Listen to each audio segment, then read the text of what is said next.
Gordon was resting in a siding. Sometimes, he thought, it's really tiring to be such a large and splendid engine. One does have to keep up appearances so. Beep, beep, beep, beep. Hello, fat face, whistled Henry.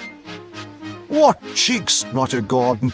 That Henry is too big for his wheels. False, he's speaking to me like that. Me, who has never had an accident.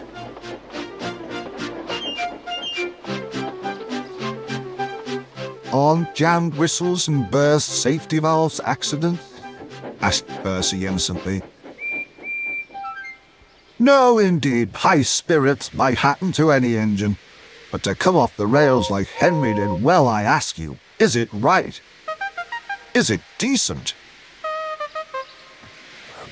Then it was Henry's turn to take the express. Gordon watched him getting ready. Be careful, Henry. You're not pulling a flying kipper now. Mind you keep on the rails today.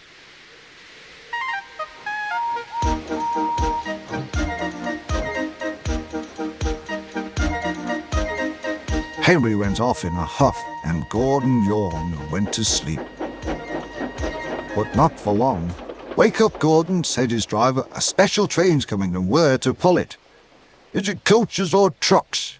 Trucks, said his driver. Trucks, said Gordon. Puh!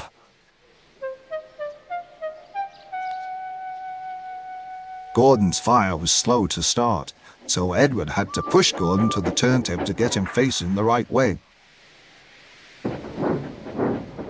I won't go, grumbled Gordon. Don't be silly, puffed Edward. At last Gordon was on the turntable. The movement had shaken his fire. It was now burning nicely and making steam. Gordon was cross and didn't care what he did. He waited till the table was halfway round. I'll show them, he hissed. He moved slowly forward to jam the table, but he couldn't stop himself and slithered into a ditch. Ooh, she hissed. Get me out! Get me out! Not a hope, said his driver and fireman. You're stuck, you silly great engine. Don't you understand that? They telephoned the Fat Controller. So Gordon didn't want to take the special train and ran into a ditch. What's that you say? The special's waiting. Tell Edward to take it, please. And Gordon, oh, leave him where he is. We hadn't time to bother with him now. On the other side of the ditch, some little boys were chattering. Crew, doesn't he look silly? They'll never get him out. They began to sing. Silly old Gordon fell in a ditch, fell in a ditch, fell in a ditch. Silly old Gordon fell in a ditch, all on a Monday morning. Gordon lay in the ditch all day. Oh dear, he thought, I shall never get out.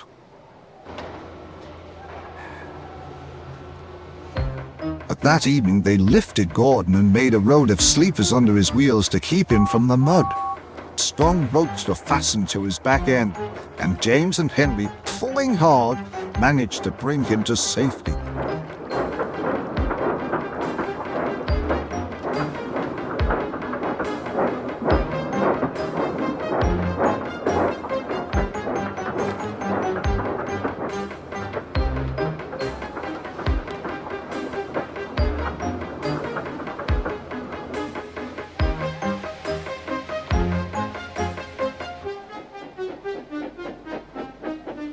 Late that night, Gordon crawled home, a sadder and wiser engine.